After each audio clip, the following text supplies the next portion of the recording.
Alright, part of me wants to wait to make the video because I just got back from a walk.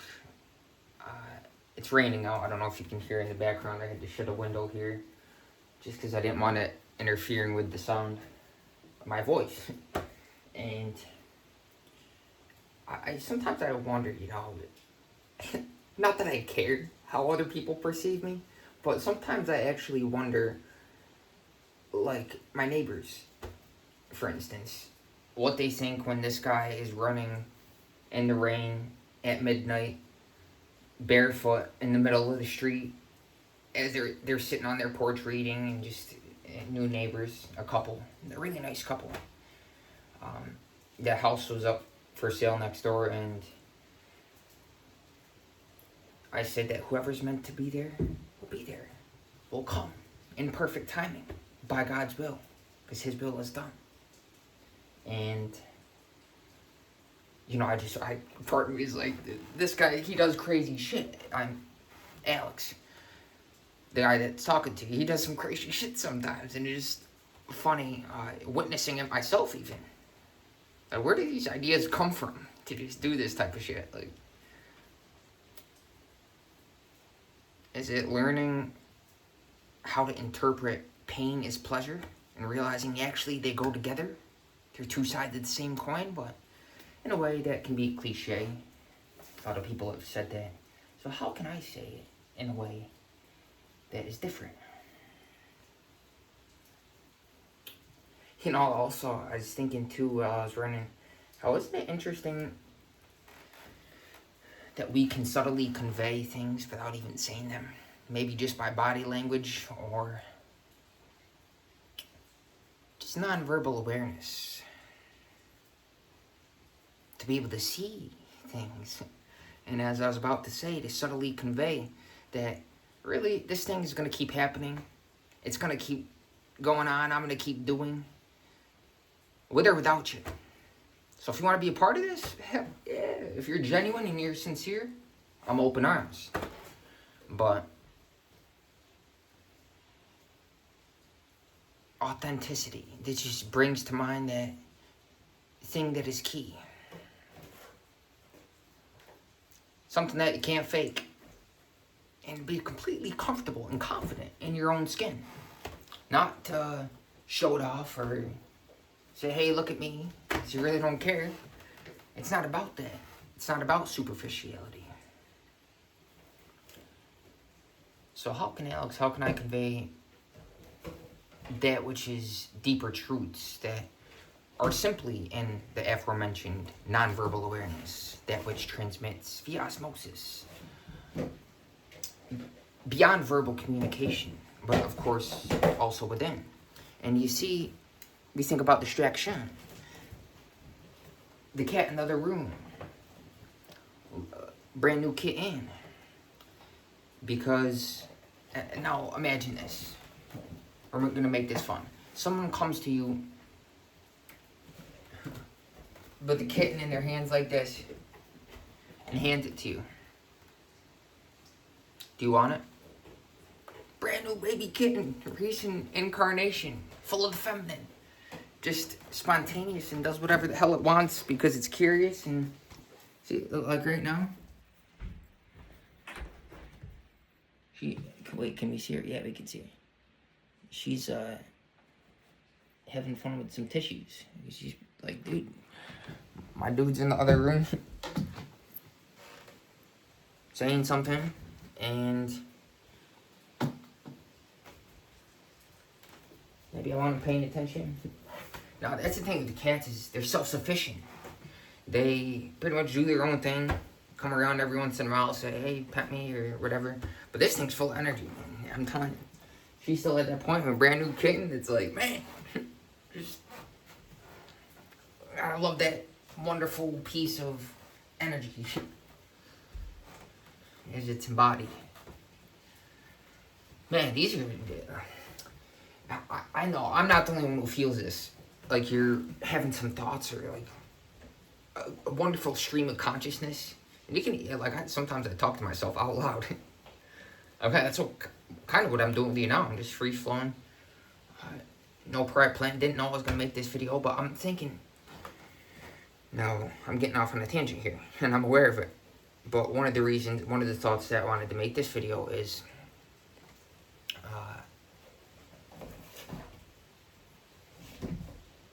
like, doing things that are crazy, that break up your, we could say, normal, everyday rhythm, routine.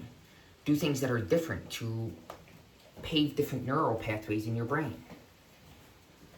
Like running outside in the rain at midnight, shirtless, barefoot in the street. As I'm running out, at first I'm like, wow. It just felt different. And then halfway through, I'm like, no wonder why it feels different, you idiot. You're not used to running barefoot in the middle of the street. It's just something that I did. I was walking, and I really wanted to just start running. So I didn't question it. I didn't say, oh, no, I don't got shoes. I got to carry these sandals in my hand. I just thought it and did it instant. So next thing you know, I'm running in the middle of the road, and cars are passing. I'm thinking... of course, I get out of the middle, I go a little bit to the right or left as I'm in another lane. But, yeah, this dude's probably insane. And sometimes I realize that I am. And I just use the name of God, I am. And not in a vain way. Because being insane can be a good thing. Like, same thing with being weird. Someone the other day said that word, and I said, man, whatever normal is, I don't want to touch that word, that concept with a 10-foot pole. Whatever normal. But also, at the same time, a part of me realizes that not wanting to be normal, just for the sake of not wanting to conform to whatever that conception of normal is, then I'm also kind of resisting it instead of accepting it. Whereas if I'm just a natural, we could say, non-conformist, just because I kind of just go against the grain, naturally doing crazy things, insane things sometimes, yeah, man. It's just a beautiful thing to be alive and to be aware and to give a care, to give a fuck. And at the same time, to not give a fuck. Man, it's one of those, like I said earlier in the video, two sides of the same coin. We could say life and death, even, are two sides of the same coin. What is holding that coin together? Let's say it's an Oreo sandwich. What is the filling? And I just realized I licked my tongue. I don't eat Oreos. I'm doing that for you. I'm like, if this person eats Oreos, I want them to enjoy it. But if the filling for that Oreo is that is holding that two chocolate crackers together, what is that white inner filling that is holding the two crackers, the pieces of wonderful chocolate, the black, together with the white? We could say the yin and yang, the sun and moon, the masculine and the feminine. Gotta love it. I know I do. Speaking of love, so I said the word, I looked at the fruit of the spirit is love. Talks things about strength. Something that you can't fake. That's why it's authentic, because it's very obvious. Strength. And one of the reasons Alex makes these videos is because, listen, there's strength in all the stolen greatness.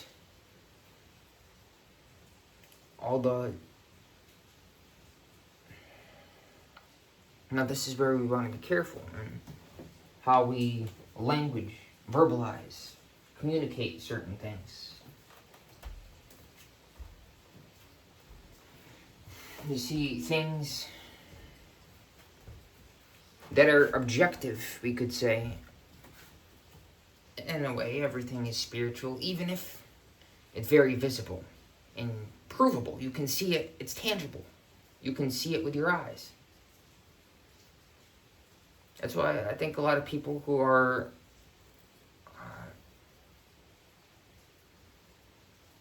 who love this planet, this wonderful planet Earth, they want to see the changes, the results, the proof. They want to say, hey, you're really about this thing? I want to see some proof. So that proof often requires doing crazy things. Things far outside of your comfort zone. Something that you've never even done before. Just to help create those new neural pathways in your brain. Just having an understanding of our own brain. Not by studying about it, but by fucking being it, living it. Your whole brain being lit up, baby. I think of that movie Limitless. Or Lucy. Both about, psychedelic experience. Taking substance, and to altering your perception. The way you perceive the world around you. And to see deeper things. To see things in a different way, a different perspective.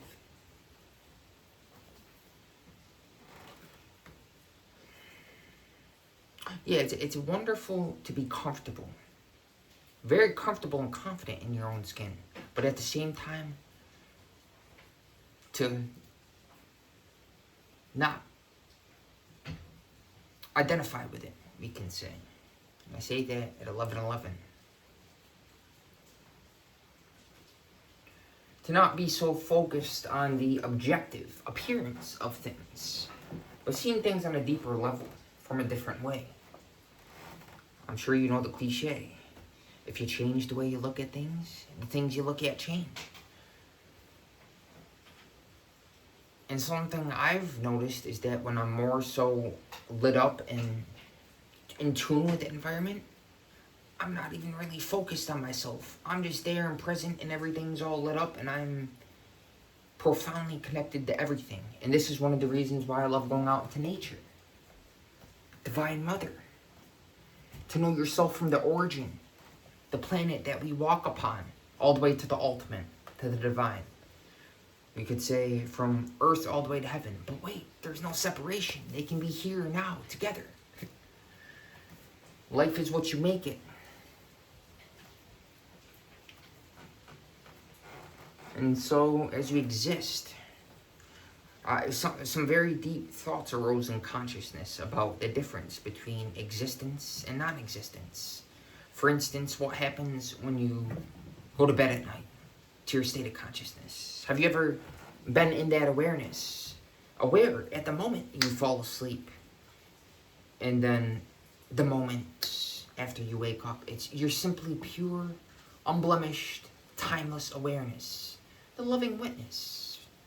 And when we identify with this, and not so much visible appearance, then there's a natural sound confidence.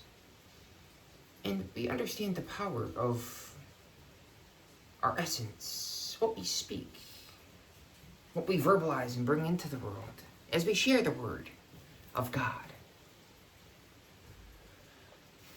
And to have discernment, to know that inner voice, we could say, to know the difference between mental chatter and divine Mother, Father, Creator. Lighting up our brain as we live and breathe and understanding priorities. For instance, the first priority is breath. The life breath, right? I said that very animatedly in the cat. Oh, he's excited. What's going on here? What's he talking about? God, I love it. And just realizing the power of your focus. Like you're literally sharing your existence with this wonderful creature. And to see the divine in everything. See God in everything. Down from the tiny little ant all the way up to the eagle. Someone asked me my spirit animal. I said, it's got to be a combination between an eagle and a lion. And I'm not going to go into an explanation on my reason for picking those two animals. You can let your imagination, it can be a mystery for you. Or maybe it's not a mystery. You think, I see through this guy. I really know him. Isn't that an interesting thing when people think or even have the audacity to say, I know you? Oh, do you? Oh, do you? You think you know me, brother? I don't know if you're ready for this world, brother. I'm living in a different domain. Having a hell of a time with my brain. Oh, I love beeswax candles, by the way, man. Beeswax candles. Something about just... I love the sun, too. And this is a difference between the masculine and feminine. You say the sun is very masculine. Notice how I said that. It was kind of maybe the opposite. You have the best of both worlds. Like I said, these things to be in balance within yourself. You fully integrated that aspect of yourself so you're whole. Like that Oreo that we were talking about earlier. You know what I'm saying? Shit, going back to the beginning of the video, but yeah, man. Love the feminine essence of a beeswax candle. And going back to focus, I noticed the cat again. And just, they're very self-sufficient. I already said that. A preacher is someone who really knows that the all-sufficiency of God, the all-sufficient one. So when somebody starts talking about that, I know they're genuine. Anyways, I think that's all I wanted to say. Don't want to hold you for much longer if you're still watching. God bless.